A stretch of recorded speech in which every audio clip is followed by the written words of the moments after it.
Good morning, our dear viewers of MRU TV. Today, Kabanda here to give you the international Poko Poko news.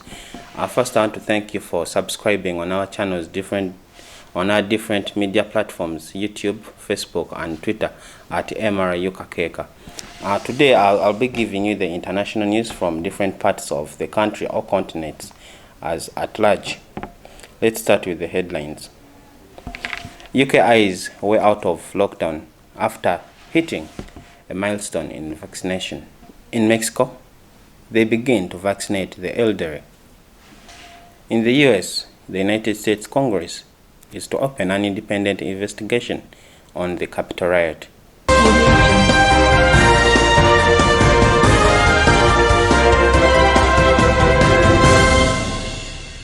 In the United Kingdom, UK eyes way out of lockdown after hitting vaccine milestone.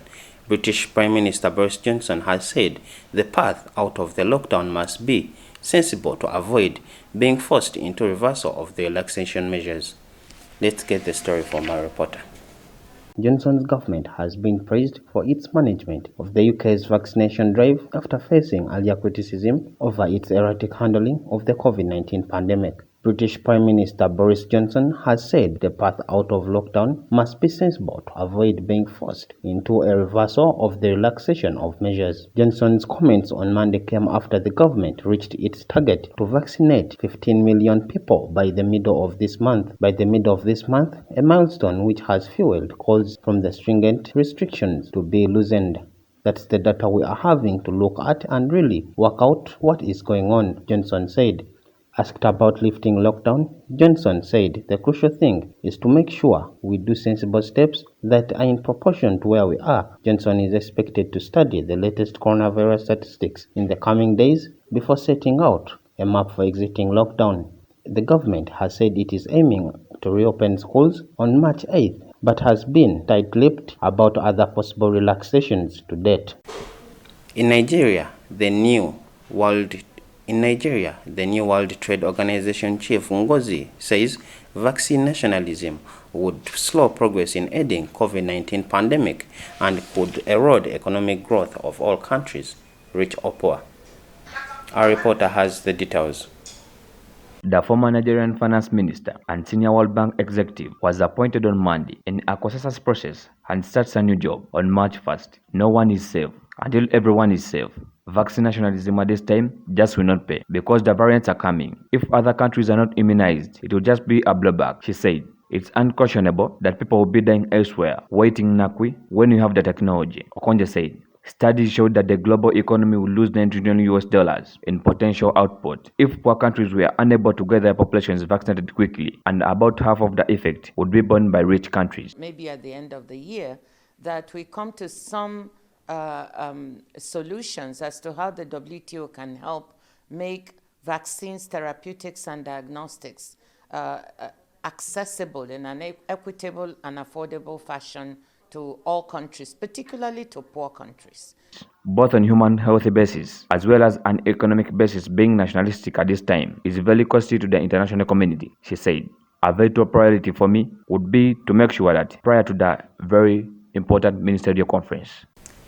In Mexico, vaccination of senior citizens begins in more than 300 municipalities across countries on Monday after receiving approximately 870,000 doses of AstraZeneca COVID-19 vaccine.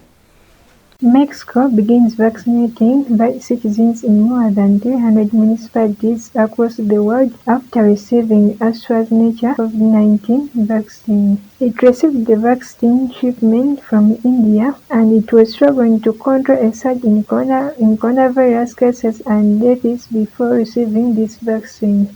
Mexico received 870,000 vaccine doses on Sunday, and the government prioritized older adults above 60 in the next phase of its vaccination campaign, a group representing 12% of Mexico. The effort is largely in the remote rural communities, and hundreds of people over the age of 60 line up for the chance to get vaccinated. Officials encouraged people to not come all at once, and the government also brought up 1,000 vaccination sites, including schools and health centers, mostly in the country's foresty communities. President Andres Manuel Lopez Obrador said bad weather and snow kept vaccine from arriving in some isolated areas in Mexico Northwest. And on Sunday, Lopez Obrador said Mexican Olympic will also be considered a priority group for vaccination. Moving to the U.S., the United States Congress will establish an independent commission to investigate and report on the Jan 6th siege of the U.S. Capitol. The reporter has the details. U.S. Congress is to set up a commission to investigate the U.S. Capitol attack. The U.S. Capitol was attacked by the alleged to be Trump's supporters on 6th January 2021. Here, the Democratic House Speaker Nancy Pelosi says an independent commission will investigate the 6th January 2021 attack by Trump supporters on the U.S. Capitol. The commission would look at the interference with peaceful transfer of power as well as the preparedness and response of U.S. Capitol Police and other law enforcement comes after the U.S. Senate on 13th February 2021 declined to convict Trump on an impeachment charge of incitement and insurrection in relation to the riot. While Trump's defense team of lawyers of Bruce Castor and David had rejected the accusation that the former president incited the mob. Democrats and even some members of Trump's own party said he was practically and morally responsible for provoking the events of the day. Legislators from both the Republican and Democratic parties have called for Congress to set up an independent commission to look into the events. And here the Republican Senator Graham, who voted to acquit Trump on Saturday, said such a commission would help to find out what happened and make sure it never happens again. In Hong Kong, 9 activists go on trial of a huge democracy rally. Let's get this from the reporter.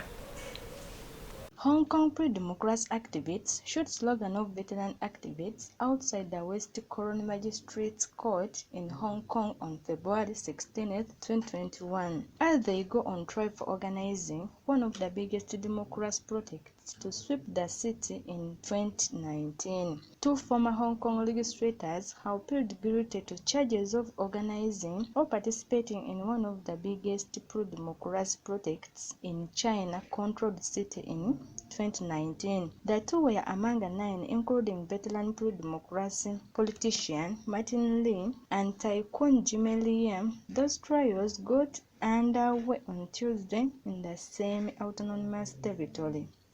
AU had been charged with organizing and participating in illegal assembly, and Laung was charged with participating in an illegal assembly. The charges stemmed protests on August 18, 2019, which was estimated to have drawn more than 1 million people. They include Lee, the 82-year-old veteran of Hong Kong democracy movement, and Jimmy Lee Yan, the newspaper publisher, who is being held without bail under the national security law that China imposed the territory in June last year. The 9 each face 5 years in jail if they convicted. Thank you for keeping tuned on MRU TV. I have been Kabanda to give you the international Poko Poko news. Keep subscribing on our different media channel platforms, YouTube, Facebook, and Twitter at MRU TV Kakeka. Have a lovely day.